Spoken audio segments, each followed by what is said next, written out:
So can you hit open camera? All right, Bevan, we're turning it over to you. I'm going to admit everybody. Hit record. Welcome to the 2025 National Union of the Homeless Winter Offensive Organizing Drive, second annual people hearing. Please share in the chat your name, pronoun, local region or organization. If this is your first National Union of the Homeless event, please let us know that. Please edit your username to show your name, pronouns, organization. If you're on Zoom video, take your mouse cursor and hover over the picture of you, and there's 3 dots in the upper right-hand corner. Click those and then choose rename. If you're in a watch party, name yourself by your organization and your location, and drop individual names in the chat. Example, we are the NUH Albany Watch Party. When you come in, please mute yourself if you're not talking. That will help limit the background noise. Thank you so much. And when you talk, you can unmute yourself. So I want to remind folks to mute if you're not talking, to cut down on background noise. Thank you so much. And if you want to talk, you can unmute yourself. And welcome to the 2025 National Union of the Homeless Winter Offensive Organizing Drive, second annual People's Hearing. That's a mouthful. Please share in the chat your name, pronouns, local region or organization. If this is your first National Union of the Homeless event, please let us know that. Please edit your username to show your name, pronouns, and your organization. If you're on Zoom, take your mouse cursor and hover over the picture of yourself, and there's 3 dots in the upper right-hand corner. Click those and then choose rename. If you're in a watch party, name yourself by your organization and location. Drop individual names in the chat. For example, we are the NUH Albany Watch Party. When you come in, please make sure that you mute yourself. That will limit background noise. Thank you so much. And when you want to talk, you can unmute yourself. And welcome to the 2025 National Union of the Homeless Winter Offensive Organizing Drive, second annual People's Hearing. Please share in the chat your names, pronouns, local region or organization. If this is your first National Union of the Homeless event, please let us know that. Please edit your username, your name, pronouns, and your organization. If you're on Zoom, take your mouse and hover over the picture of yourself in the upper right-hand corner. So, if you're in a watch party, name yourself by your organization and your location. Drop individual names in the chat. For example, we are the NUH Albany Watch Party. When you come in, please put yourself on mute when you're not talking. Thank you so much. That will help limit the background noise. And when you want to talk, you can unmute yourself. And welcome everyone to the National Union of the Homeless Winter Offensive Organizing Drive, second annual People's Hearing. Please share in the chat your names, pronouns, local region or organization. If this is your first National Union of the Homeless event, please let us know that. Also, please let me know when I stop talking, Kristen. Please edit your username to show your name, pronouns, and your organization. If you're on Zoom video, take your mouse cursor and hover over the picture of yourself, and there's 3 dots in the upper right-hand corner. Click those and choose rename. If you're in a watch party, name yourself by your organization and your location. Drop individual names in the chat. For example, we are the NUH Albany Watch Party. When you come in, please mute yourself so that you're not talking and to help limit the background noise. Thank you so much. And when you want to talk, you can unmute yourself. Thank you, Bevan. Thank you so much from Albany, National Union of the Homeless. Thank you so much. We are going to turn it over. My name is Kristen Colangelo. I'm one of the national organizers and coordinator and director of membership development. I'm going to turn it over tonight to our MC. But at first, I just wanted to say welcome, welcome, welcome to everybody. We are so excited that you are here. I'm going to turn it over to Minister Tammy. Hey, welcome everyone. My name is Tammy Rosing. I'm a minister with the Freedom Church of the Poor, and I also co-coordinate the media teamwork of the National Union of the Homeless, and assist organizing nationally, and a member of the Lancaster County chapter of the Lancaster County, PA chapter of the National Union of the Homeless.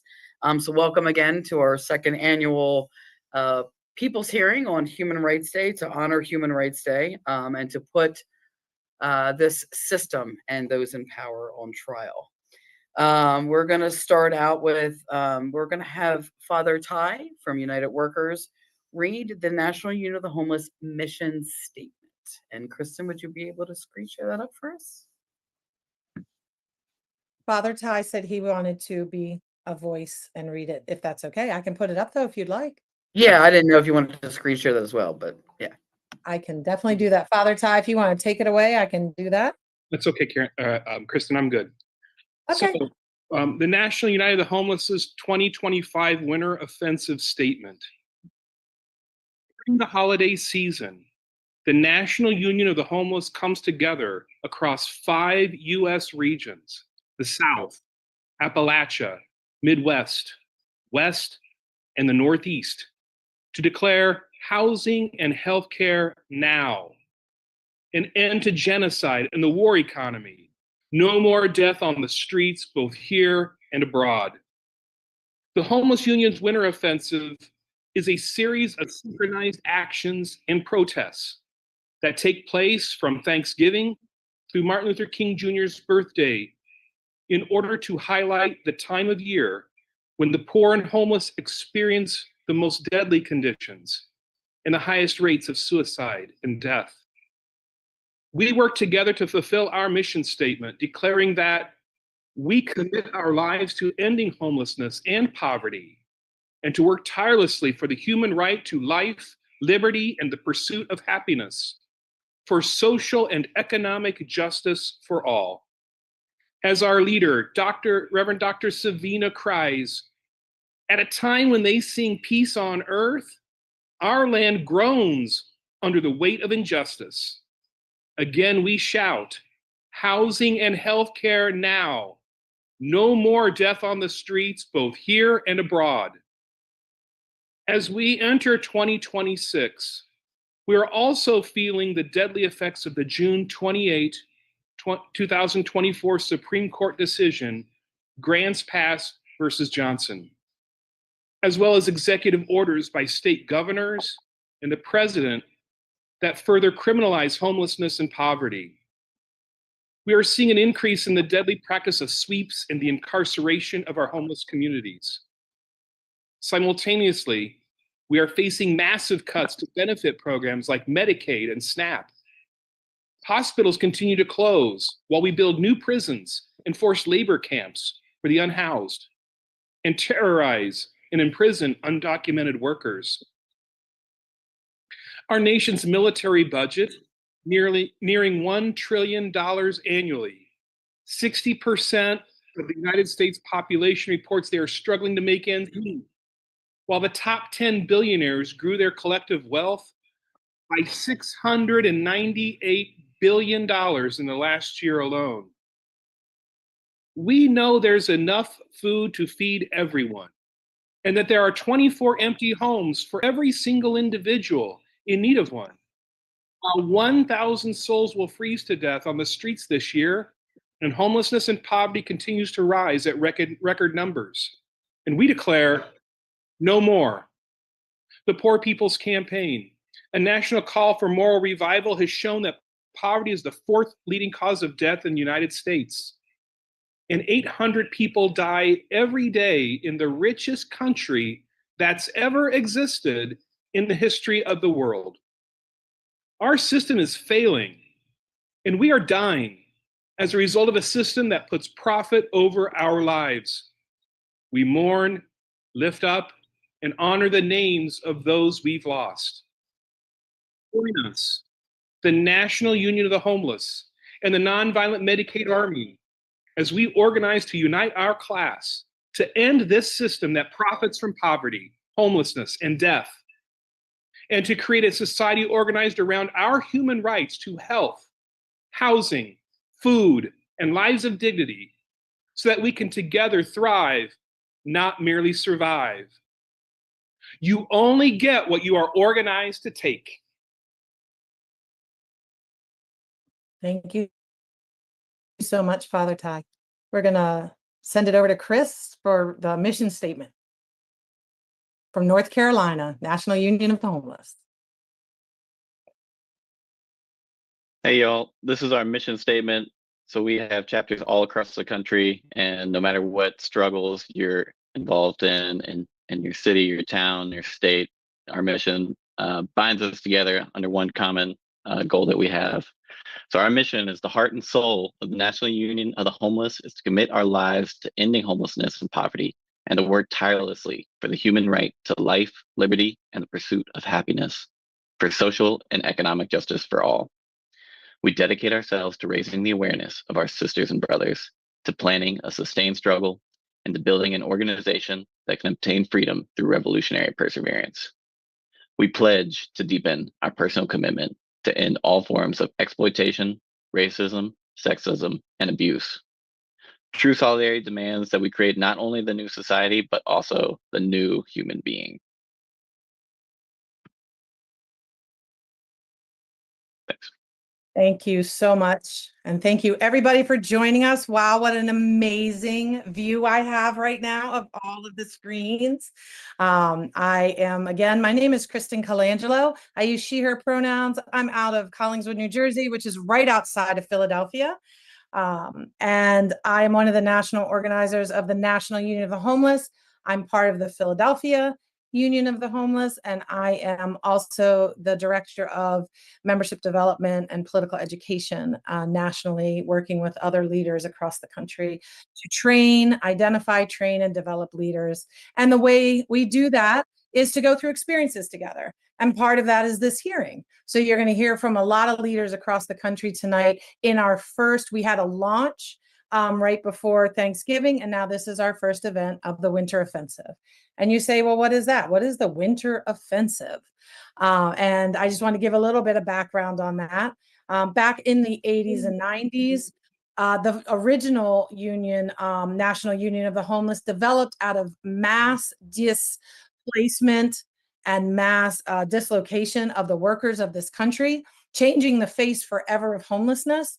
And out of that, mass displacement grew anger and grew bitterness. And we turned that bitterness into organizing, into power, into a voice, right? And back in the day, we did not necessarily come up with the word homeless. That came from corporate media, as if it was some kind of character trait or personality flaw, right? Not a direct result of a broken system that demanded that you must work your butt off every day just to eat and just to live and just have a home and healthcare. All of that was tied to your job or to a worker. So you either were dependent on a worker or you were the worker. That's the only way that you survive. And this showed the hypocrisy of that system when the very people that built this country, people who built the bridges, the roads, the cars, the houses, the buildings, grew the food, sent the food out, got it to the grocery, handled it at the grocery and got it onto your table, were massively being dislocated and losing their jobs overnight, being replaced by technology. So technology was no longer enhancing our jobs, it was actually replacing us. And one of the stories I think about, it came out of Detroit with the car industries, where they went to work one day and and you'll hear from Detroit, Maureen Taylor in a little bit, but saw a box on the dashboard of the cars that they were helping test. And they're like, what's that little box? They're like, oh, don't worry about that. That's just a thing we're testing. And then within days, they got pink slips because that was replacing them, right? So technology came to replace jobs, not enhance jobs. And that was a fundamental shift in this country. And it changed the face of homelessness. It changed the face of hunger. It changed the face of poverty. And those that were most directly affected came together, right? And they showed that we can organize ourselves. We can speak for ourselves. we can plan, we can strategize, we can analyze a problem, and we can come up with a solution. And that we can organize and lead not just ourselves, but the entire country to develop a society that is in our interests, not in the interest of the few. And back then we said maybe 6 million people were suffering from homelessness. Now it's up to 20 million people. Martin Luther King and the Poor People's Campaign said, 40. Now we're up to 140 million people that cannot survive one emergency. Healthcare crisis, Medicaid cuts, SNAP cuts, right? All these things lead to loss of job, loss of home, or loss of home, loss of job. So these things are interconnected. The winter offensive grew out of the solutions being posed and created for us by those in power. The shelter system did not exist in the way it does now.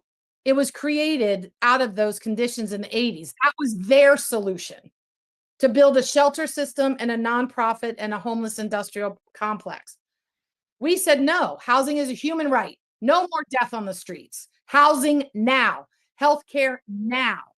And the winter offensive started in the most critical time of the year with the most hypocrisy around solutions of charity and solutions of nonprofit organizations.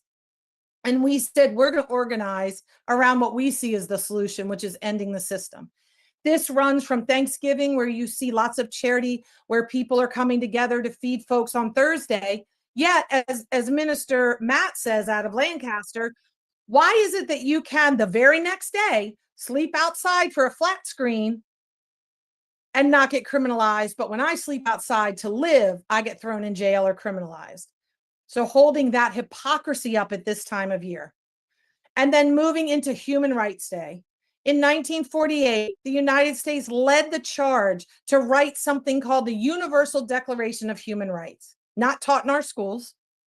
So we upheld it, but we never put it into our structure, our legal structure. You don't have a human right in this country, you have a human right, but it's not protected for home, for housing, for hunger, for food. It's not protected by our system. You can't violate and go legally be held accountable for deeming somebody homeless. There's some things in place, different states here and there, but coming out against the hypocrisy of leading the charge to write a universal declaration, but then continuing decade after decade after decade to not guarantee a right to a house and a basic standard of living in this country. We then move through the holidays, where again, commercialism wins and the people suffer. So moving into Christmas, turning it into commercial. And instead of holding up the revolutionary ministry of Jesus, who flipped tables, they say, put Christ back into Christmas. I say, if you're going to put Christ back into Christmas, you better flip some damn tables. You better be angry at empire. Right? You better feed somebody and house somebody and heal somebody if you're going to put Christ back into Christmas. So they have that. And then moving into New Year, we make New Year's, we make revolutionary resolutions and we videotape them. And we say in 2026, my revolutionary resolution is to build a national union of the homeless in every town, in every state, in every community that is affected. There's not one community in this country where you can, on a minimum wage job, afford a 2-bedroom apartment. That's got to go. I want to build the National Union of the Homeless. We're going to collect these revolutionary resolutions. All you have to do is hold your phone up, folks, push the record, and you declare your resolution, and we're going to gather all of them. And then we're going to move into New Year, and we're going to hold up the revolutionary work of Martin Luther King, that got him killed, the Poor People's Campaign, the bringing people together across all lines of division to fight for our human rights. And we're going to do this through a day of action and organizing, holding up the work in Philadelphia with students in Detroit with welfare rights, in Philadelphia with homeless union work, across all these, you know, in across the country, the Nonviolent Medicaid Army against healthcare. And tonight you'll hear about healthcare and SNAP cuts. All across, we're going to build. So we're upholding this history in the 80s. We went into demise and we started organizing under welfare rights. Welfare rights was part of our coalition then, and now reestablished. We have a 10-year anniversary on Martin Luther King Day of California starting to organize. We relaunched in 2020, and we relaunched the Winter Offensive in 2020. So this is a very exciting year. We just the 35th year of a national takeover in 1990. We have 10 years of organizing in the reestablished homeless union and 5 years of the Winter Offensive. So very exciting year for you to be here. If this is your first time here, please put your name in the chat so we can reach out and connect to you. We're also going to put ways to connect with us in the chat. And I want to show a quick video from an original gathering in Philadelphia called the Survival Summit from the coalition Up and Out of Poverty of National Welfare Rights, National Union of the Homeless, and Anti-Hunger Coalition. I'm showing this because it shows how you build power. You come together as a clear, educated leader, a root doctor, and you come together across all lines of division. And this video will show that very clearly of why we do the Winter Offensive. So thank you. I'm going to share this video and then I'll come back.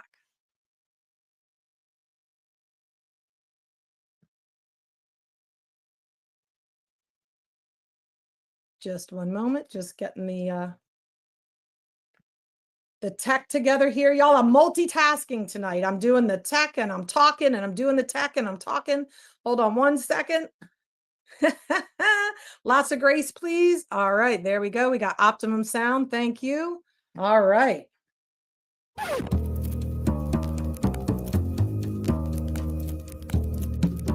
Thank you, Tammy.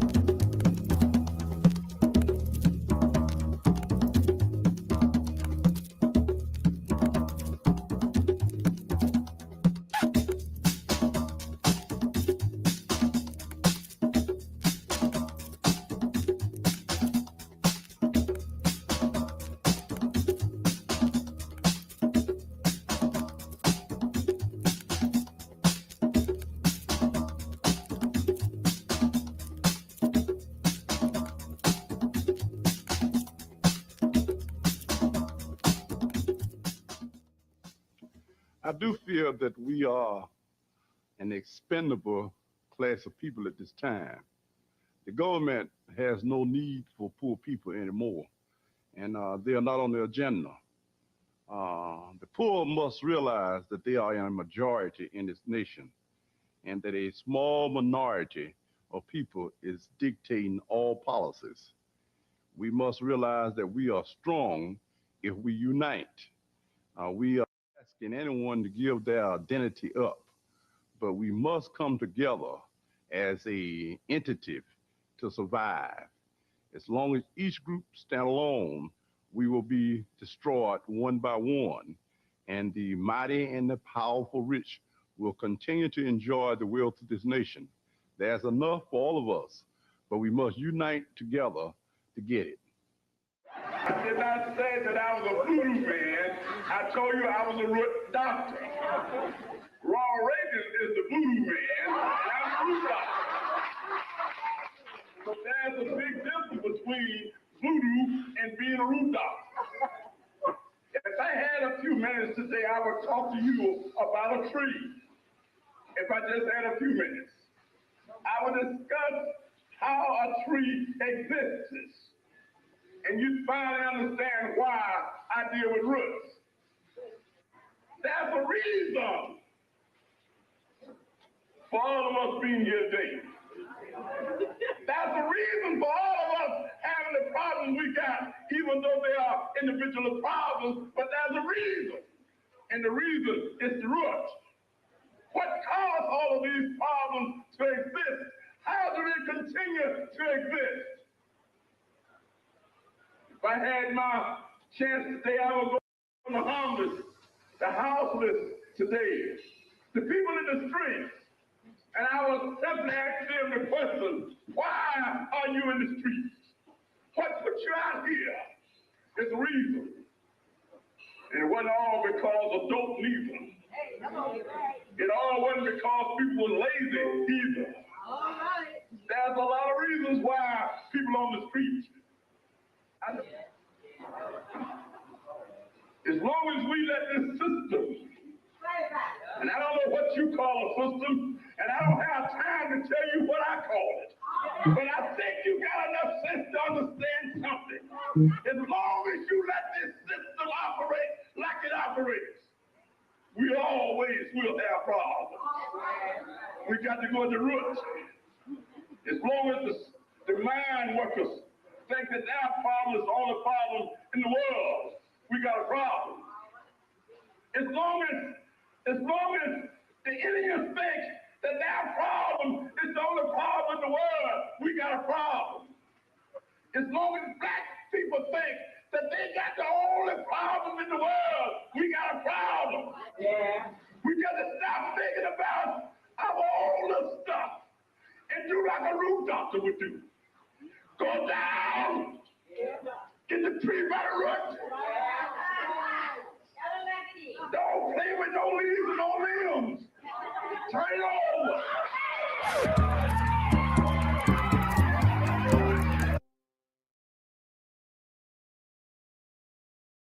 All right. Thank you so much. I showed that video because it shows the power of organization. It shows the power of coming together across all lines of division.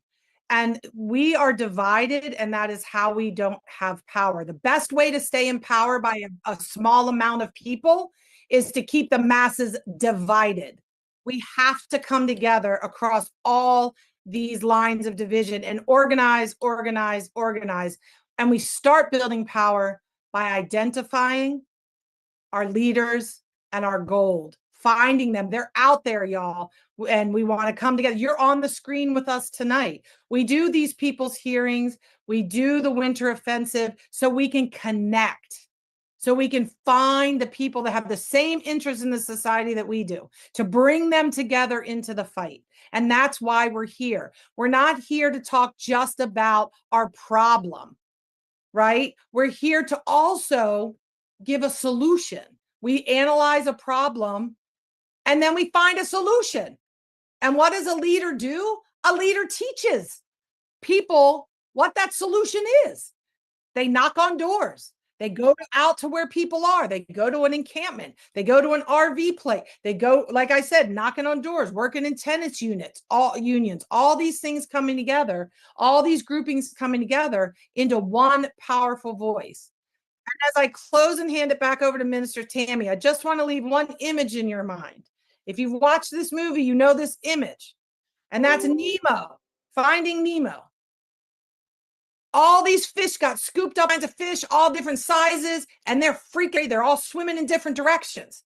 And this little Nemo guy says, wait, I got an idea. If I can tell all these people, and they tell people, and we all swim down. So the net had mass, right? And it had velocity, but it didn't have the same direction. Leaders show the direction. Swim down, all of us, with our collective power, and pull this boat down, or they will be forced to cut us free or die. That's power, y'all. We have the numbers, right? We just need direction. Like, all we need is a little Nemo guy. If you can picture Nemo, he's about this big with a broken fin and kicked the ass of the fishermen. That's what I'm talking about, y'all. That's why we're here. Minister Tammy, I'm going to stop preaching, my friend, and I'm going to turn it back over to you. All righty. Thank you, Kristen. So this is when we start to get geared up for the hearing, where we're here. We'll be hearing some testimony. So these are, like, in a sense, opening remarks and an indictment. So I want to just kind of read some of what Father Ty was reading earlier. Thinking of also about our mission statement as well.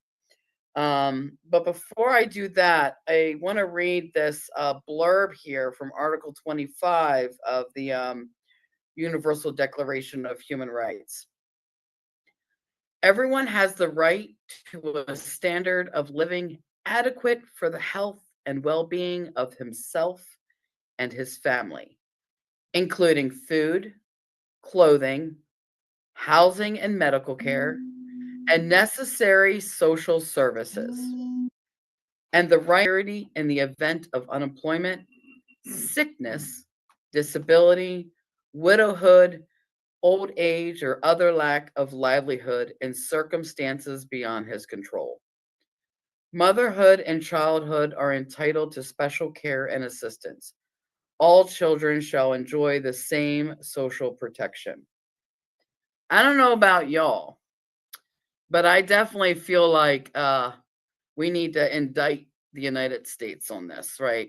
This entire even global system, or those in power, because we don't fundamentally have these rights. They may have written this, put it in place, as Kristen was explaining earlier, but in no way are we actually guaranteed any of these rights. And I think about our mission statement. I think about some of the words in there about how we want to organize, not only to create like a new society, but the new human being. I think about what this system does to us and how it shapes us into the people that we become, how it forces us into circumstances.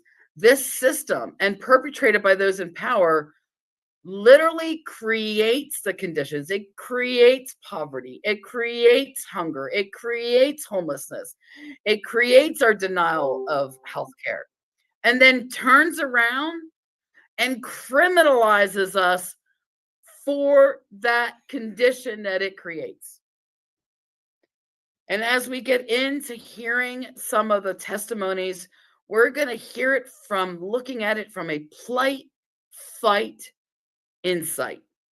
We're going to talk about the conditions. We're going to talk about how we're organizing around those conditions and why it exists in that way to begin with. And I want to again highlight, like I was saying earlier, what was in our winter offensive statement. About 60%, 60, are in this nation are reporting struggling to make ends meet, to having any kind of minimal standard of living. 60%. We are, as the rude doctor said, we are the majority. And it's about time we start acting like it. And it's about time we organize as that fact. We are the majority. We must organize the society to lift from the bottom up. 60% are struggling to make ends meet, while 10 billionaires grew their wealth by nearly, $700 billion in 1 year alone. 10 people did that.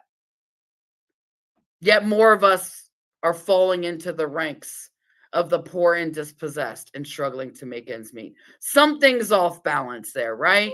We got to see that. We got to feel that.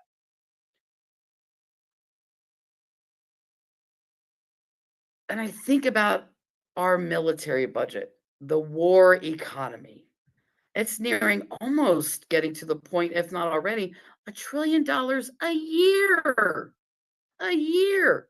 24 empty homes for every single individual whose we could give them one of those homes and still have an excess, still have an abundance. And so that's what we're indicting this system on, right? We're indicting the fact that 800 people die every day unnecessarily from poverty, from the denial of our human rights. And so with that, I want to go ahead and introduce who's speaking first. I believe it is still a video. Amy from United Workers is going to be sharing the first testimony. Are we ready to play that now, Kristen? Yes. Father Ty, were you going to introduce? And then I will share. Yeah, can you hear me all, folks? Yes. Awesome. So I'm in our wonderful United Workers watch party #1 here right in Baltimore. But we're going to be hearing from Amy. Amy Ballheim is one of our leaders out in Mountain, Maryland. So we're going to hear voices from Appalachia now. And she's going to share not just from her own personal struggles and her family's struggles with trying to just survive, as we said in the opening. And we don't need to just survive. We should be able to thrive. We should be able to have life, liberty, and the pursuit of happiness. United Workers, we've launched a Right to Health campaign. And when we launched that campaign last year, we did it on Memorial Day. And we did it at the place at our Maryland Potter's Field, which is a mass grave site at our Springfield Memorial Hospital. And we remembered those that have fallen, and we recognized that, you know, we can't escape poverty because of this death-dealing economy and because of just the many persecutions that come our way in life. And friends, we know when you die poor, some people die poor and they're not even allowed the dignity of a decent burial. And we're holding all this together. Amy's going to share now, again, for what we've been doing since that launch, well over a year now, organizing around projects of survival, around access to healthy food, and other things. So I'll turn it over to Amy now, and let's hear what she has to say. Hi, I am Amy with the United Workers. I'm outreach lead in Western Maryland in the Western region. I'm here to share some of my testimony with you on our struggles, what we find our struggles are. We live in what is considered the richest nation in the world, yet we cannot take care of our own people because it's not profitable. What do we do instead? Criminalize poor, raise prices on needed goods, and make healthcare big business. We allow the 1% to pit us against each other and put us in nice, neat little boxes and keep us separated. And they demoralize us and dehumanize us, take away our humanity. The issues is not black and white, gay or straight, Christian or non-Christian. It's a human issue. These issues are human issues. It's time we look past the titles, step outside the boxes, unite, organize, stand as one people. It's time we rewrite the script and bring the power back to the people. I have learned as a leader in the United Workers to be authentic and true to who I am. Not be afraid to speak the truth and to show true emotion. When I share my story, it inspires others to break through the silence and share theirs. These moments reveal that we are not alone, that we have more in common than what people really believe. At a protest we held around this time last year, revolving around an ordinance banning food in a local park, because it's where the homeless like to congregate. There was an ordinance passed saying no eating in this park. You can't even have a bottle of water without risking getting fined, because they want to criminalize the poor. And it's not ordinances that's being passed. It's even on the federal level where they are trying to criminalize being poor. About 24 years ago, I was young, pregnant, newly married. And my husband and I found ourselves in a situation when we ended up in a homeless shelter in Ohio. Because my child hadn't been born yet, we were separated. He was put in a men's room to sleep, and I was put in a women's room. They had a few bed rooms for families, but that was for children that was already born. My husband had health issues. He was diabetic with a seizure disorder. Even though the staff was aware of his health issues, they made sure he took his meds and everything. In the middle of the night, he had a seizure. When 911 was called, the cops showed up first and treated him like a criminal. They zip-tied his hands together, which caused wounds on a wound on one of his wrists. Once he got to the hospital, they was more worried about taking care of the seizure and the diabetes part of things. They did not clean the open wound and dress it properly. Thus, he incurred a infection called impetigo, requiring him to have medications that we couldn't afford. Luckily, he was able to get them through a doctor's office that helped the poor. They automatically assumed that it was drug related. And that was 24 years ago. My son that I was pregnant with at that time is 23 years old now. Will be 24 come spring, in the spring. So this is not a short-term now problem. It's a long-term systemic problem that's been going on for decades when we're still fighting it. Why? Because they keep finding ways to keep us separate, keep us pitted against each other. Because they know that once we come together, there's more of us than there are them. And if we come together, we will rewrite that script. We will flip the tables, and we will have the power that they don't want us to have. Who are they? It's the 1%ers that own everything, to tell us what to do, what not to do. This year has been our year to focus on our projects of survival, which a lot of it has to do with our work with food and making sure people have healthy, nutritious food. We found, no matter whether you're in Maryland or in our neighboring states, West Virginia, Pennsylvania, wages are low. People simply can't afford to buy food, pay high rent prices. Average rent in our area is roughly around $1,000 for a 1 or 2 bedroom. There are a few, if you can get a private landlord, that may be a little lower, but you're paying rent. A lot of times utilities have been going up. I'm sure that's a nationwide thing, not just local. We're finding people are struggling, elderly, with the Medicaid cuts, with cuts to different programs. Our seniors, our young families with small children are suffering. They're not being able to have what they need.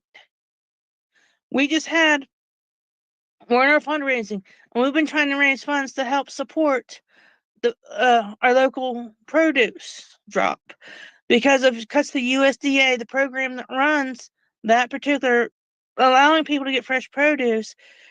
They're going to start charging $500 a month. Every organization that participates in this, but most of them are nonprofits or their churches, will have to pay $500 just to be able to help the community get fresh produce. We're helping in our different areas where we're at. We're helping offset that cost because that's what needs to be done. Our people are starving. They're feeling alone. And that's why it's so important that we do what we do, be it here locally. We've had people come from Pennsylvania, from West Virginia, because where we're at here in Maryland is right in Appalachia. And we may be tough, but we are very friendly people. And our neighbors are starving. We do everything we can to try to help them. And this is an ongoing fight. I'm sure wherever you're at, whoever, whatever state you're in, you are seeing the same struggles we are. I've lived in different states, and it's all the same. Your shelters are overran, or they have criteria. Not everybody feels comfortable being around other people, And it's sad. There is no reason for this. Why our government, be it local ordinances, state ordinances, federal laws being passed. You can't sleep in your car if you have too many items in your car. Where it looks like you're living in your car, even if you're not. You just haven't had a chance to, maybe you're just moving or whatever. They want to fine you, throw you in jail. Why? Because you don't fit in their box. And it's time to say enough is enough and stand together, unite, and take back the power and flip that script.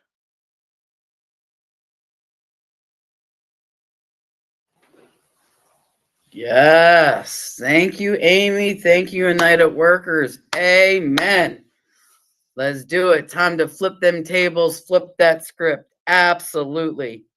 Thank you so much for that powerful testimony. We all deserve better. And just like thinking about how what our folks were saying here, they're requiring all of these entities to all of a sudden chip in $500 a month in order for them to get the produce to distribute to the people in need. Yep. What are they going to do if they don't get that 500? Just throw that food away? It could feed people, right? Sad, guilty. Next up, we have Maureen Taylor. Is that right? If you want to introduce yourself and yeah, take it away, Maureen. Alrighty, I'm here. My name is Maureen Taylor, and I serve as state chair of the Michigan Welfare Rights Organization. And let me pull my shirt up so that now everybody can see I got on my orange shirt, which is fire, okay? Sometimes I can't believe that after 150 years, I'm still in this battle, but it looks like I'm still here. Let me tell you about this slave who was on a plantation a long time ago. And this slave got to a point, and this slave said, I cannot take this slavery, not another second. And the slave ran off and got as far as the next plantation before that slave got caught and brought back. Then a few years later, there was another slave that said, this is too much for me, and got as far as the next county before that slave got caught and brought back. Then a few more years went by, there was another slave. Already, this is enough. I can't tolerate this bull, not another minute. And that slave ran off and got to the next state. And it kept going like that until finally one of the slaves got as far as Canada and got that slavery thinking and whatnot in his head, or her head, it's probably a girl, and then decided I have to do what I need to do to go back and help some other folks. The point I'm making is that battles worth fighting are battles worth fighting. Now, some of you all, I may know already on this call, and I have a certain affinity toward Westerns. I love Westerns. And I will tell you another story about Ma and Pa Ingalls. Okay? Charles Ingalls was a carpenter on Little House on the Prairie. And Charles got a visit from somebody, came out to his farm and said, Charles, I want you to build me a table and 6 chairs. You're the best carpenter in the area. Charles said, that'll work. Got the little contractual language together. And Charles got, started. It's going to take me 3 months to go cut the wood and shape it and color it and put it together and the chairs. And 3 months or earlier, I'll have it done. Well, Charles worked on it. And just so happened, he was able to get the table and the chairs together 2 weeks early. And he put the finished products on his wagon and takes them into the city and went to the storekeeper that made the order and said, hey, I'm here with your table and your chairs, and I'm going to unload these things, and you can pay me. And the store owner said, oh, shoot, I forgot to mention to you that there is a new factory that just got built on the other side of town, and they were able to make my table and my 6 chairs in 6 weeks. So I ended up buying what I wanted from them. And of course, Charles Ingalls, very religious man, jumped on that mother scrutch and grabbed him by the throat and pimp slapped him 2 or 3 times, and then said, okay, all right, I understand. The reason I quote that story is because a lot of our struggles, not only are we victims of being put in silos, but sometimes we don't understand the economic foundation that tells why it is we're in this rut. We are a class, and some of us are tall, some of us are short. We have different looks, we have different views, but we are the working class. And our class is based on their class. on economics and how are we able to manage economics. Now, I've explained the Pa and Ma Pa Ingalls story, and today we're focusing on indictment. We're focusing on the word blame, and we should be. Advances in technology, which is something that Kristen mentioned earlier. I was a General Motors test driver and worked at GM for years. And I'm one of the ones that came to my job, which was to get in the car, do 100 rotations, big field. And then after 100 rotations, crash that car into maybe 30 or 40 mattresses all lined up. And my job was to see how long it would take, how many feet would it take for me to stop this car, and what were the emissions, that was the computer box, coming out of this car. And there came a time when I showed up for work, with my crew, girls, hey ladies, what's happening? Guys, everything all right? And visit everybody and went on to my job. And there came a time when I got ready to get in my car and there was this box. And Kristen was right. Pay no attention to that. That's just some stuff we're doing to test. And then it came very, very quickly that they were able to use this computerized box to test how long it would take for me to stop this car, or for the automatic connections they had put in my test car. It was able to determine how long it would take, how many feet, how many seconds, and it also measured emissions. And I told my crew, hey, look, this is a problem. Something's going to happen, and this is some technology that they're going to use. And, my friends all know they can't get rid of us. Okay.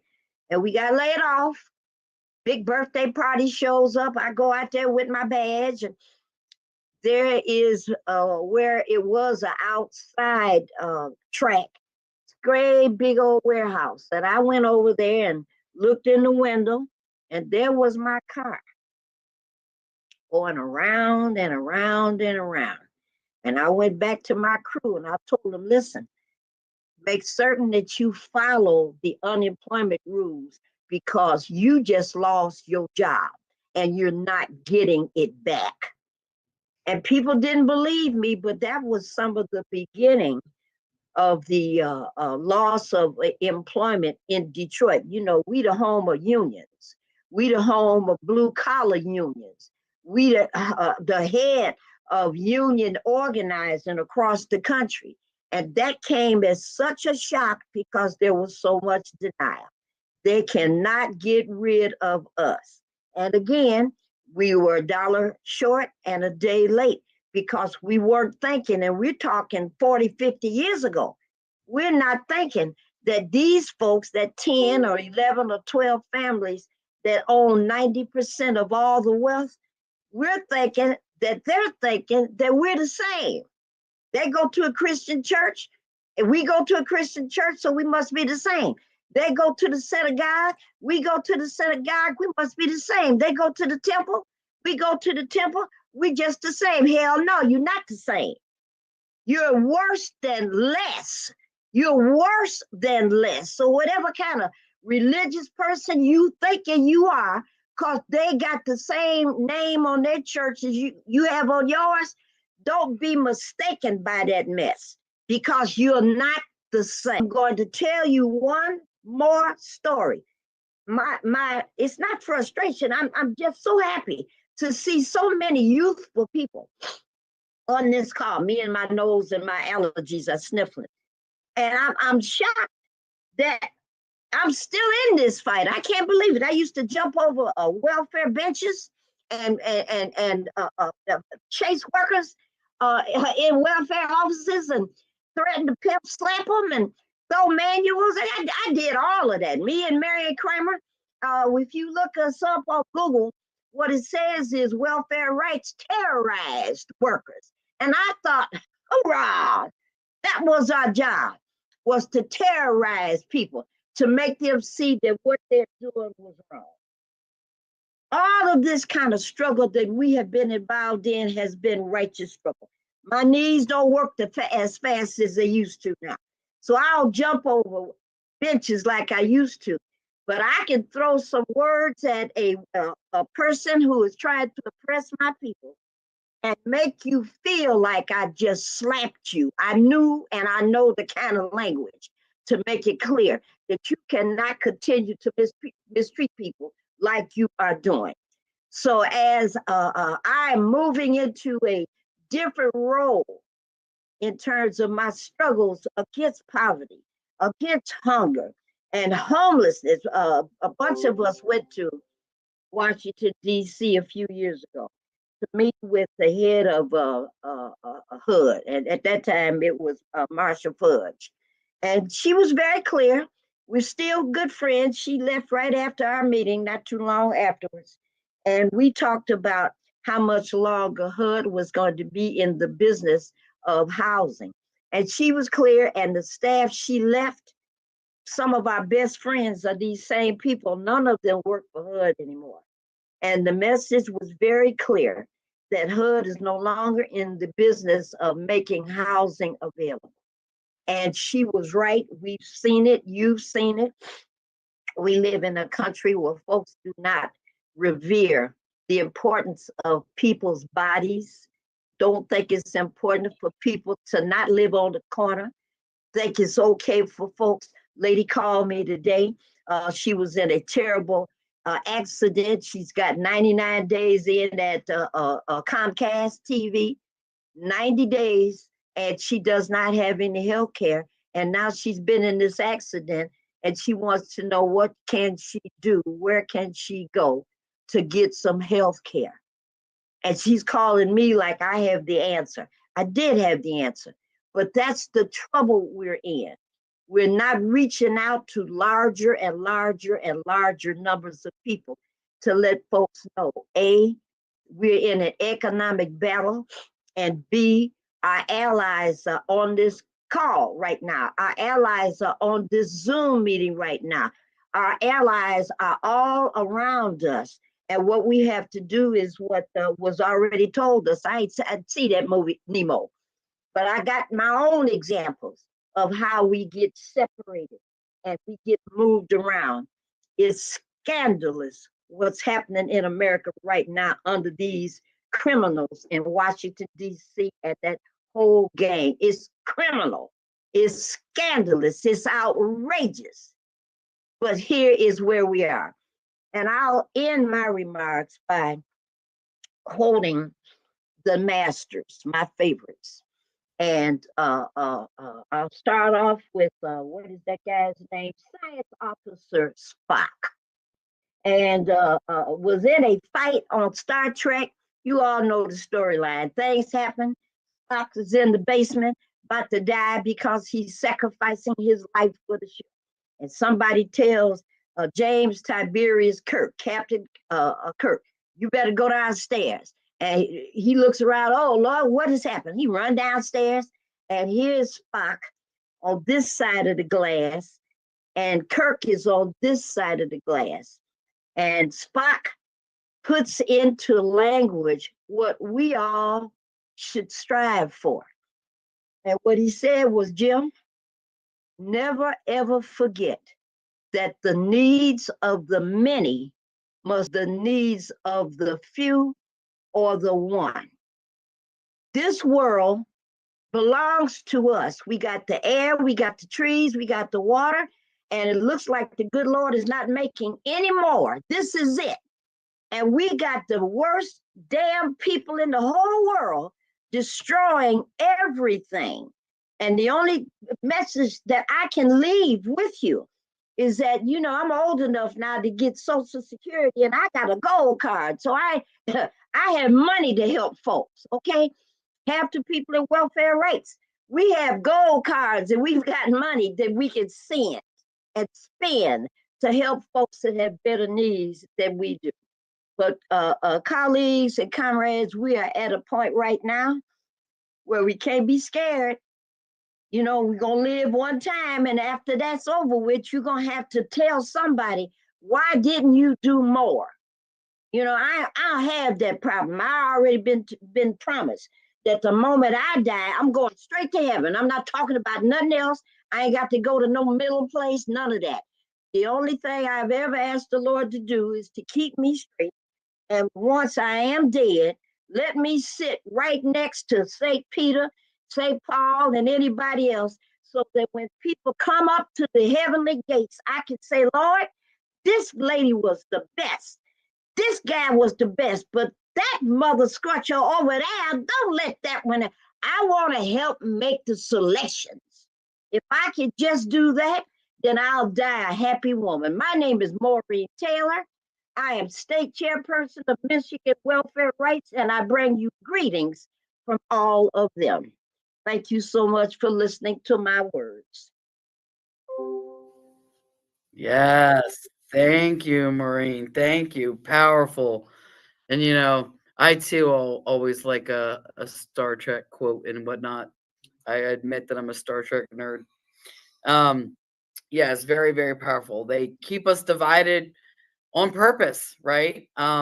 Because our power and strength is uniting across those lines of division to focus on what we have in common, right? To focus on our common need for survival, to live, right?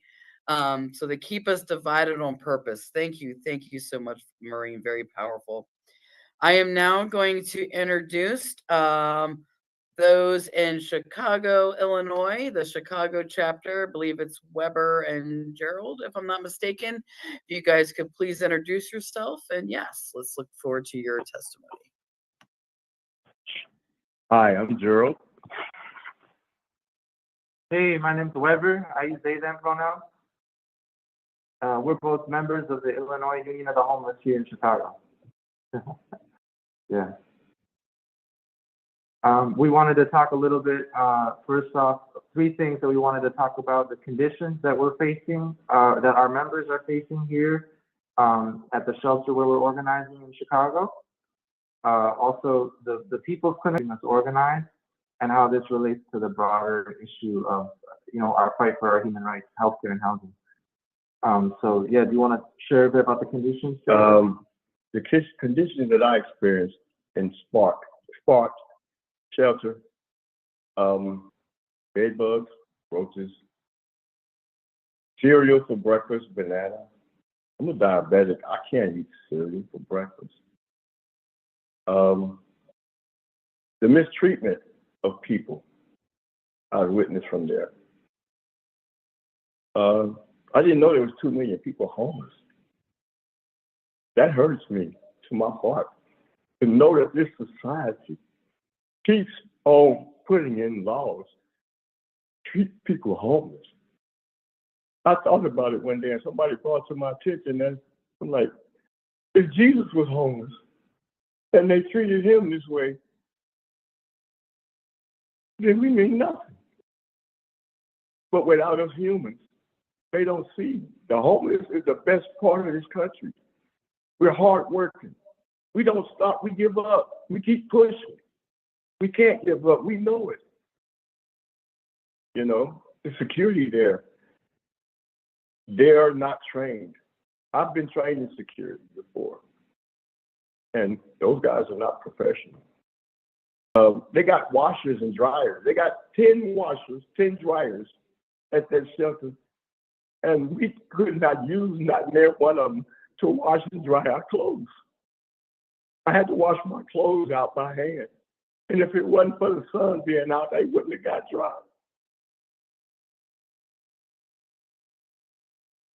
The people there are driving nice cars, so I know they're making good money.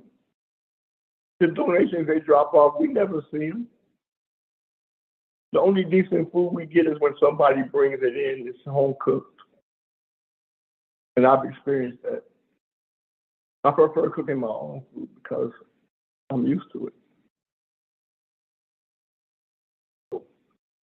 No matter what, there's gonna be a change. It's gonna happen. They don't know that we have God on our side. But we got the power. We got it. It's here. I like that fire sign. That's what I am. I'm a Leo, and I am fire.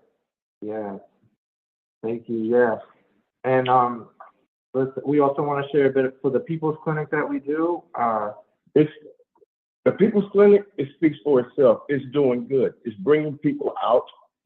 They're getting medicine that they need, personal items that they need, tea, coffee, food, clothing. It's getting more attention as the people know we're sincere about what we're doing. And they love it. They may not tell us, but we know, because they're there when we go back on Sundays. They're looking for us. The one good thing that I received from the shelter was an apartment in assisted living. I don't need no assisted living. My rent is $6,000. I was not told this when I started applying for this apartment. I didn't get told until I left the shelter that I couldn't go back to right away. Then I'm sitting there talking to them inside and signing agrees. Well, your lease is going, your rent's going to be $6,000. Here I am in a situation now. I'm out of the shelter, so I have no choice but to sign the lease so I can have a place to stay. So this system is forcing people. I shouldn't have to go through poverty like this at my old age. I'm retired. I worked all my life. But I'm having difficulties. And I know I'm not the only one. There's a shelter in Cincinnati, one of the best shelters I've been in. They got washers, only 75 cents. The dry is 25 cents. They got vending machines where if you want a pop or a soda, you can get it. That park doesn't have anything to offer anybody. Yeah. They got elevators that don't work. Yeah. You're getting all this money for people. Why aren't the elevators working? Exactly. You want to carry our suitcases and luggage up 2 flights of long stairs every night, every morning. You go down to breakfast. There's only 2 cameras in there. That's going up and down the steps. They're allowing people to steal my clothes. That's all I had when I was there. And they stole them. Yeah. There's no cameras nowhere in that building, but them too. So I can't sleep and keep an eye on my clothing. I got to be worried about the next guys. Some of them guys in there are not well-minded. Yeah. So, you know. So we use these, I mean, there's a myriad issues that affect people, that affect, and we use that People's Clinic as a space to talk about how we're united on this. We're all the people experiencing these conditions have so much in common, and coming together and building unity around those issues builds us, builds our organizational power, builds our political power, builds our understanding of who's causing this problem. I mean, how come this shelter receives $9 to $10 million a year, and that's enough to put every single one of these people, 250 people, in a hotel for $100 a night, single night. You could have your own room, your own shower instead of being experiencing this treatment. But this is what our members are going through, and so that's how we're organizing. That's how we're building the union here. And that's how we're fighting for what is our human right, which is housing and healthcare. We're not. This is what we deserve in this country. So, yeah. And to know that our president is going to cut off Medicaid and Medicare. Now I got to go find a job so I can take care of myself medically. This country being run by the wrong people with the wrong hearts and the wrong minds. Money is nothing without people. And if they want to be real about it, the money belongs to God because He created the gold and silver for you to have the money. But has this government paid Him back or given Him anything back? Have they given anything to the homeless? No. They're never going to do it. But we got to continue this fight. That's it. The more people we can bring together to unite That's it. It's over. We done already won the battle. We just don't see it. That's it. Because we got the power. We got the power. Yes. And forgive me for crying, but this situation touches my heart. And it hurts for me to know this. It hurts for me to go home and know that I got a place, and some people don't. This world is sick. This world is sick. Yeah. Thank you, Gerald. Yeah. Thank you all for having us. We're in this together.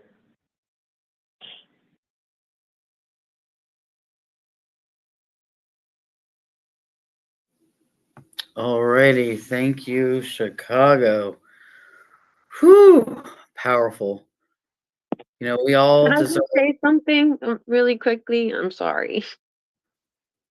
What? I Right, know I'm we're gonna cut hold me on. comments till we have time at the end. We're just gonna let the testifiers go, okay? Okay, I just wanted to Awesome. tell that Thank you. man appreciate it. Awesome. You Sorry. can put all your comments and love in the chat. That would be amazing. So we can capture it and save it. We would love that. Thank you so much. Thank you, Kristen. Yes, so thank you, Chicago, for sharing. And it just goes to show, yes, we all deserve these rights, these basic necessities to sustain human life. Thank you for that powerful testimony. Next up, I have Harrison from Put People First PA, the Nonviolent Medicaid Army. You can go ahead and introduce yourself and share testimony. Sure. Thank you, Tammy.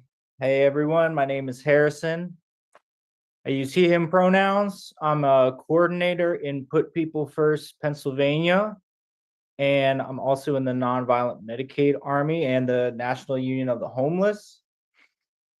And I want to share about when I first got involved in this movement and in Put People First PA. I was in graduate school and living in poverty, and I didn't have health care. And I got on Medicaid, and that was a struggle. It was a struggle, for one, because I had to fight what's in my head, all these false narratives that I've been hearing about Medicaid, about what we're talking about human rights, how we don't have a conception of our human rights that's made real in this country. So I had a lot to fight against. In addition to the process of applying and getting and keeping Medicaid, which is a big process. They don't make it easy. And I didn't do this alone. I had people in Put People First PA who were there for me. This was early on when I was first getting organized. They were there agitating me, right? Like, let's fight for this. Let's keep fighting for it. You deserve this. Like, let me tell you about these things we can do to get your application approved. Things I didn't know, things that we don't get taught. I was supported by a collective. And I then used this to do the same for others and to build out this tactic of helping apply for welfare benefits in our people's clinics, in our projects of survival, right? Not as an act of charity, but as a way to organize. And we're doing this tactic in the Medicaid Cutoffs Organizing Drive, which is going on right now since the Great Medicaid Purge in 2023, when 25 million Americans lost Medicaid in just 1 year, right? This came very much in handy.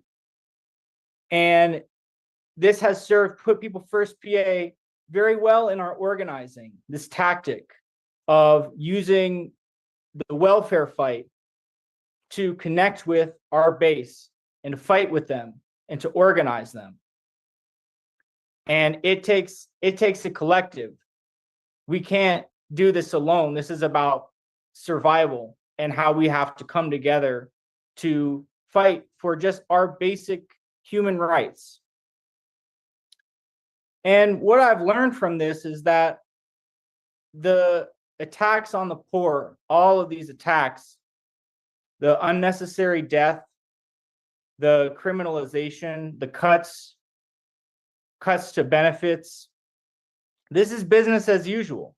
That's what I learned through years of doing this and through going through it myself. It's business as usual. We have to see a bigger picture than just right now. And what I've seen is that no matter who's in office, right? No matter if it's pre-COVID pandemic or post-COVID pandemic, the ruling class is taking away all of our rights, piecemeal, right? This is just the trajectory that this country is on. What I've also learned about who are those that can change that trajectory, that will change that direction that we're on. It's those who have the most to gain and the least to lose from a fundamental transformation of our society. And that's who we're after. That's why we're doing these Medicaid signups and these food stamp signups, right? Because these skills, this knowledge, it applies with Medicaid, with food stamps, with lots of things. The welfare system is a big part of our lives. And we can learn and organize those who are most motivated to fight because they have to fight just to survive. Those who are fighting by necessity. So let's focus on those who are fighting because they need to, right? There's no wishy-washiness here. It's like, we got to do something different. There's nothing else. And that's a lesson of how, when I reflect on how I got involved in the movement to abolish poverty. And I would like everyone to reflect on what brought you into this movement. How did you get involved? Because there's lessons there. There's lessons about how we can build our base of people and unite this leading social force. So let's think about that in ourselves, right? Who are we trying to identify and develop as leaders? Thank you for letting me share.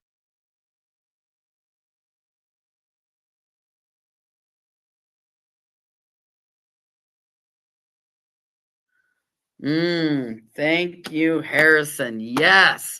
Who are we trying to identify? You made me turn my head right quick. Yeah, see, you know what I'm talking about. Yes, because if we're not duplicating ourselves, if we're not out there finding the future leaders, right? Those that join the ranks of us organizing, we're not able to take down the system if we don't do that. We got to build. We need to unite across differences. We need to educate one another, ourselves. What is it? What's that saying goes? Teach us, we learn, lead us. I don't remember it, but you guys know what I'm talking about. But yes, so we want to develop other folks, and that these various tactics of surviving, survival, right? Projects of survival are a very powerful way to unite folks, to organize them, to organize one another, and to really build camaraderie, to the point where because you got to figure, like what you're hearing these folks saying, this is a war on the poor. We are already in the middle of a war. We want to win this war. And in order to win this war, we must come together and get organized. So thank you. All right, we have one more testimony here before we get into the verdict and the other parts of the hearing. So I am passing it along here to Pastor Mark Harris and Matthew Rosing, minister of the Freedom Church of the Poor and Homeless Union. Please introduce yourselves and give testimony, and I will get out of the camera. You go first? Yeah, I'll go. You go first. Yeah. Hey, everybody. I'm Matthew Rosing. I'm a leader with the National Union of the Homeless and a minister with the Freedom Church of the Poor. I noticed just one of the biggest things that we've been facing here is the criminalization of the poor, especially in Lancaster City, where they have passed ordinances to push the poor out because they built $1 million condos, and the people in the $1 million condos didn't like looking down and seeing poor folk. So they passed all these ordinances and these things to, people cannot lay down now in parks. People cannot have blankets in parks. They cannot have anything in food in parks, things that we've heard already. And the biggest thing is that now we're talking about, being displaced as poor and being pushed out into Columbia, where we are now. Other parts of the state getting pushed out of that area because they've gentrified Lancaster so bad that my wife and I rent a 1-bedroom apartment, and it's $1,300 a month basically for a 1-bedroom. And it's outrageous. I was just talking to a gentleman the other day at the food pantry that we started here in Columbia. He's a homeless individual that, what's his biggest barrier to housing and everything? And his thing is he can't even get into a shelter because he's disabled. That's the whole thing. He has diabetes. He's got palsy in his right arm. They will not house him. He's a liability to them. So what is he to do? He sleeps out on the streets, and he's one of the main people that, I believe that Jesus talked about that we need to take care of. It's just one of those things that in the richest country that ever existed, how are we having this situation? And it comes down to a simple point of agreed of a small class of people that have the means to control the larger mass of people. And that's what we are running into in so many areas with this. One thing we're also running into, then I'll pass over to Pastor Mark Harris here, is the white Christian nationalists are using projects of survival themselves to recruit now on their side. One thing that we've been doing with the food pantry is really trying to talk to people and really trying to get people educated on what's going on, because if we don't, they will. And that's what it comes down to. They are recruiting, they are pulling their masses together. They are providing a need. A lot of it's food, but they're also using that, that wonderful thing that our society does is that individualism push. You need to pull yourself up by the bootstraps. It's not what we've talked about here, where we need community. One of the things I learned in my time, my life is being, alone for a lot of years and not having anyone in my life, is that nothing got done. In life, you need people. We are communal creatures. We are connected to each other on a chemical and a molecular basis that is undeniable. It's scientific law. It's not just, an idea, it's law. So it's one of those things where it comes down to we're in the time of Advent right now. And, I look at Advent as a time of action. I don't look at Advent as a time to sit back and rest on your laurels and think, woe is me kind of thing. This is a time to fight. This is a time to get involved. This is a time to do what you need to do in your community, to step up and be a leader. And maybe, you can show someone a different way that they can become your leader then. So it's that process of just replicating yourself and growing forward. So with that, do you have? Oh, me? Yeah, sorry. Oh, it's my turn. Hi, my name is Pastor Mark Harris. I use any pronouns. I am the pastor at Historic Salem United Church of Christ in Columbia, Pennsylvania, where we are right now, where we're joining you from. I am a Medicaid recipient, and my household is a SNAP beneficiary.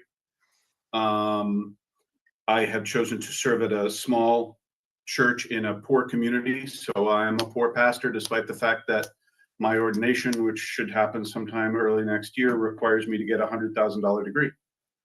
I'm going to start big and go small. And when I say start big, it was back in the early 2000s. I heard something, and I heard it in stock market circles. And the term was destructive technology.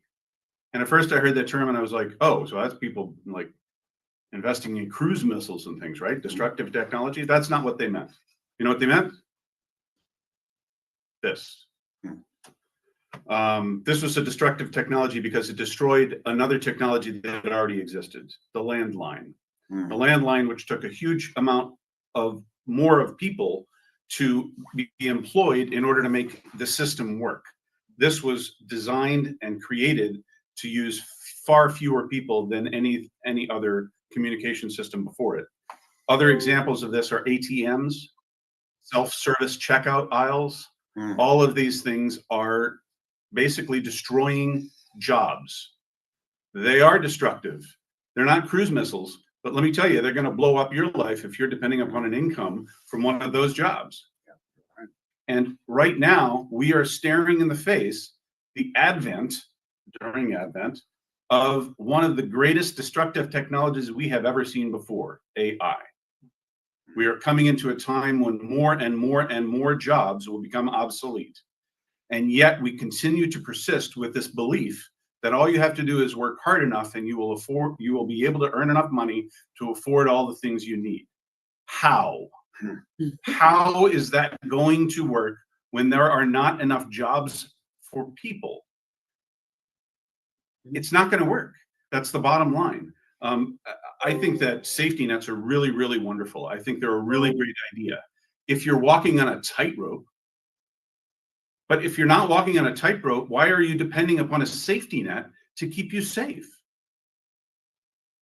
We need to have a system that is designed for all of the people who it's supposed to be serving.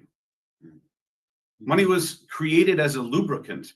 If I make chairs and Tammy makes bread, well, I need bread, so I'm going to trade Tammy a chair for some bread. But you know what? She doesn't need more than 1 or 2 chairs, but I need bread every week. So you know what? Here, let's do this. It's money. Here, I can give you money. Now you can go use that to get whatever you need and to use for other things. Well, what happens when any lubricant gets bunched up into one place and stuck there? It bunches up, it screws up everything, and it keeps the machine from working. That's the situation we're in now. We have wealth that is hoarded and not enough with the people who need it. It's supposed to make things easier, and instead it's making everything much more difficult. We started a food pantry in response to the loss of SNAP benefits when we were in the middle of the government shutdown. The Pennsylvania state government was also in the middle of a budget shutdown there, and our wonderful county commissioners decided that they were going to basically stop all services until they got a state budget that was going to continue to pay for them. We started a food pantry then, and I have learned a great deal in a very short amount of time. One of the things I learned is that people are depending upon food pantries like the one that we started in order to make ends meet, because they are paying $1,600 in rent for a 2-bedroom apartment in this little podunk river town of Columbia, Pennsylvania. It makes no sense. I don't understand how anyone believes that anybody can live with that as the circumstances that we're supposed to be living in. The other thing I learned was we're working with other 2 food pantries that are in town here, and one of them had a Thanksgiving meal giveaway. This was a hot meal giveaway. They had someone come in late in the evening. This was done by a local restaurant called Bully's, out of the goodness of their heart. Wonderful outreach. Love it. And ordered 22 meals to go. That's the one thing that we found when we started doing soup with our food pantry, is that everybody wanted to go. And we thought, okay, I guess we'll freeze some so they can have some for later. That's not what they were asking for. The reason this individual came in to order 22 to-go meals, as well as having a meal themselves while they waited for those to be prepared, was because they lived in one of the 2 project towers here in Columbia, and they had taken orders from homebound and bedridden people up and down those towers in order to see who needed fed, and then went out, got their own free meal, and took it upon themselves to bring those meals back to all the people who were hungry and without a meal in those project towers.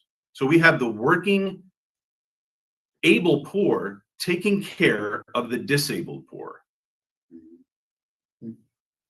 There's a Mennonite theologian that I like a lot called Stanley Hauerwas, and he said something that y'all aren't going to like at all. He said, nobody has any rights. There aren't any such thing as rights. He wanted us to flip that script and start to look at it in a different way. And the other way that we were to look at it was, we have obligations. We have obligations to one another. Well, somebody mute that. Yeah, they got it. Okay. And those obligations, here's the question I want to ask. How are Gerald and Amy going to meet their obligations to help their fellow human being when they can barely make it on their own? In the meantime, our society has invested huge amounts of money and power in a power structure that seems to not see any obligation to the rest of us. That has to stop. I'm very inspired by everything that I've witnessed here. This is my first National Union of the Homeless meeting, and I will be back. Thank you very much for letting me speak. Yes, thank you, Pastor Mark and Matthew. See, that's how you do it, right? That's what you want to hear. This is my first, but I'll be back, right? That's what we're trying to do here. Because we got to bring on more people, because this has to stop. There is way too much suffering happening, and it's unnecessary.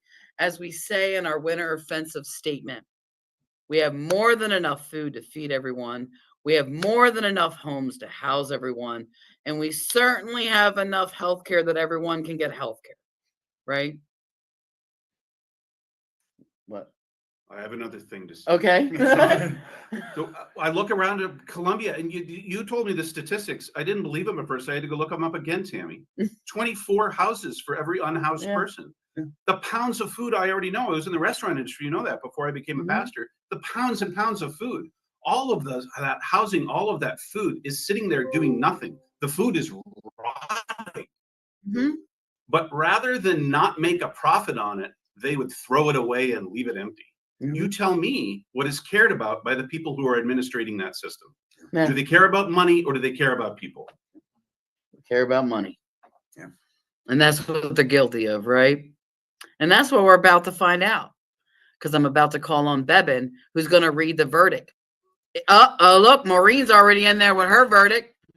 Is this system guilty?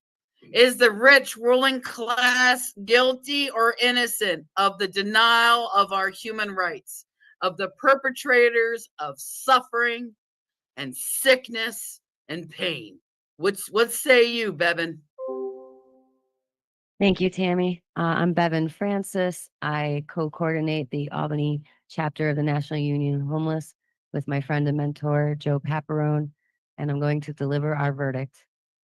We have heard from these witnesses who share testimonies of their plight, fight, and insight into the policy violence committed by those in power. We have evidence that 140 million people in the United States are poor or low income, and that over 60% of our nation struggles to meet basic needs. Millions have been cut from SNAP. HUD programs continue to be gutted, and 25 million economically struggling people have been cut from their Medicaid. Unjust work requirements for public assistance threaten to push even more people into homelessness and deeper poverty. Homelessness has reached record numbers in communities across the nation, while we have 27 empty homes for every single individual who needs one. Over 250,000 people die in this country every year because of poverty, 800 people a day. The escalating attacks on immigrants through ICE and the expanding war on immigrant communities are in fact a war on the poor.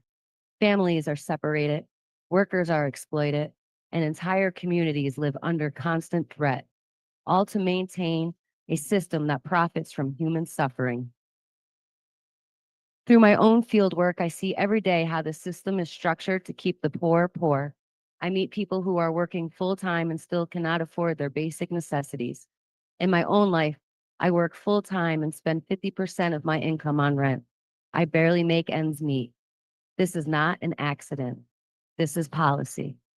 This is the intentional design of an economic system that extracts from the poor to enrich the powerful. This empire and systemic oppression of the poor and dispossessed have led to the unnecessary suffering and death on an unimaginable scale. Through my own work and personal experiences, I have seen the state violence firsthand. We condemn this unjust system. We have moved well past the time of reform. We need and demand true revolutionary change to end death in the streets, hunger, mass suffering, and untimely deaths. We find this system, this government, and this empire guilty of crimes against humanity. We demand that our elected officials enact policies and procedures that guarantee our basic human rights to housing, healthcare, food, clean air and water, and our overall general welfare.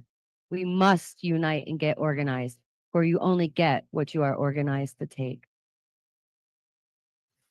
Yes, thank you, Bevan. And I saw all them verdicts coming in through the chat. Guilty, guilty, guilty, guilty, guilty, guilty. Thank you. Now, from our dear Reverend Savina, Kristen, I don't know if you want to introduce this video, but I think we have a powerful word from Savina, and then Max is going to go over some next steps with us on what we got coming up next.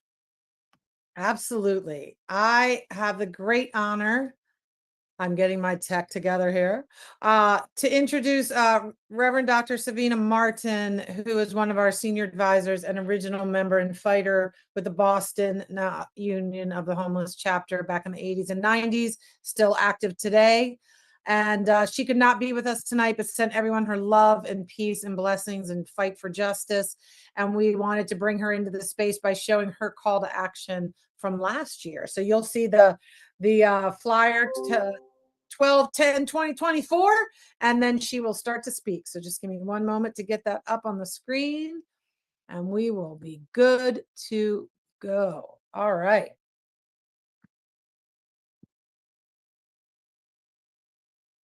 Look, we heard so much here tonight.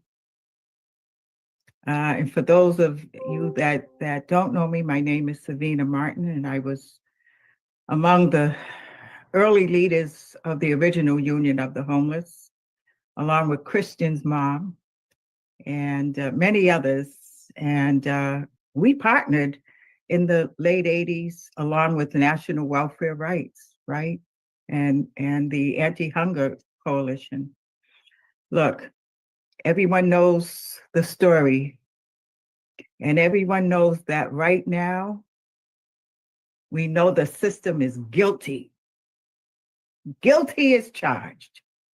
So let us call to action. But more than that, let us take action together to become a new and unsettling force, right? Let's focus our hearts and minds on what we just heard and what we know for sure, that we are all committed and we're clear about taking back what is ours. That tonight is our declaration to these United States and beyond. Because there is something that says when in the course of human events, there are some things that we must do. We must rise together in this winter offensive. We all know the cold bite of injustice, and we know the weight of this system. We know it's built to exclude us, the poor, the homeless, who are organizing the poor and working. How about our class, our working class?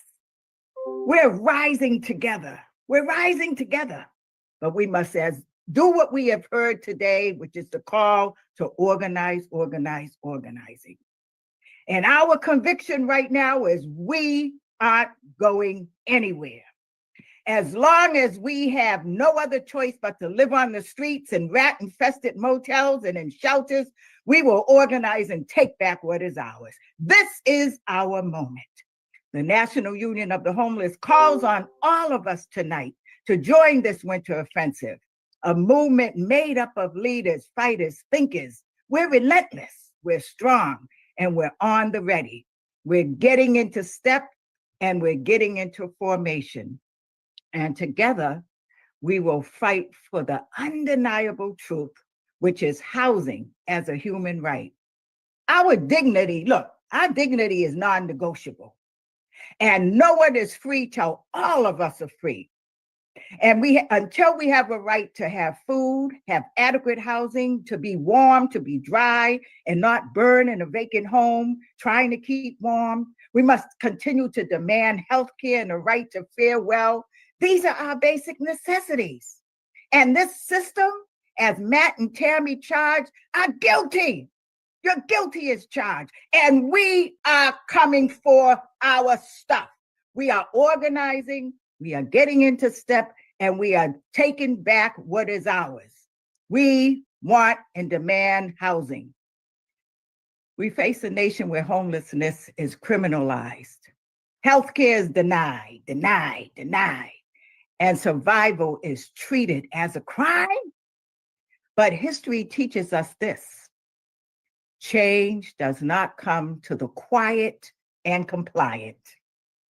It comes to those who rise and organize and demand what is just. It is loud, it is messy, it is disorganized, but we must get into step and plan and carry out our tactics as we did in the National Union of the Homeless when we were taking over housing. We didn't have no cell phones, honey, but we traveled with a stack of dimes, and we went to those telephone booths and says, hello, this is the National Union of the Homeless, and we're taking over your HUD houses. We're up against a sophisticated enemy. So, but this winter, let us understand and study what we're doing. Let our action be that blue flame that cuts through steel, a flame that cannot be ignored. We must occupy public spaces continuously with our voices and stories, making visible the lives hidden in the shadows under the bridges and in parking lots and subway stations, encampments and tunnels. Let us build coalitions with our partners, Freedom Church of the Poor, National Welfare Rights, Poor People's Campaign, Nonviolent Medicaid Army, across all lines of division, housed, unhoused, young and old, north and south, east and west, faith believers, non-believers, gay, straight, queer, artists, and our children who are not in the way but are the way.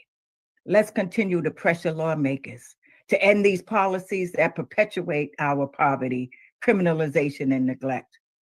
We will create a long list of demands for the long wait list of harms you cause, Mr. System. We must build power with one another, that the poor and dispossessed, we're not powerless. We are the architects of a new tomorrow. Study with us and learn with us. Become an officer with the National Union of the Homeless Officers Training School. Stick with Kristen. Stick with the leaders in the membership coordination. You are bound to hit the streets clear and committed, and I say conscious and connected. Listen, you study with us. We must not forget to study. And while we study to get what is ours, bread, peace, and land, in the spirit of our ancestors who fought for freedom, justice, and equality, let us honor their legacy by confronting the system that oppresses us today. And lastly, we are not alone. And together we are unstoppable. Join us, organize with us, rise with us. The Winter Offensive is more than a movement. It is a declaration that we will no longer be silenced, no longer be unseen, no longer unheard or denied. We are a movement led by the poor and working class of this nation, building power from the bottom up to end poverty, because justice will not come to us. We must take it. The winter, let us make history together. Stand up, speak out, take action. The time is now. Ashe and amen. Yes.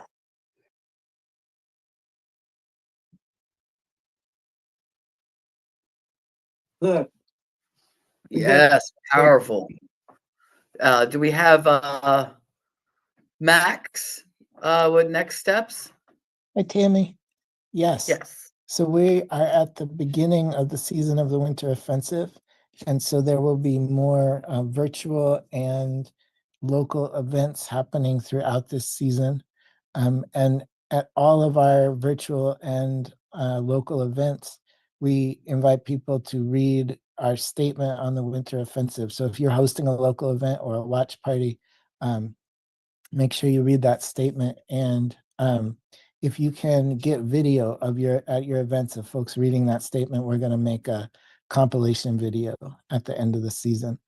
And so if you're hosting a local event and you're reading the winter offensive statement, which is on that link that we just put in the chat, send us your video to the Homeless Union email, 2020nuh@gmail.com.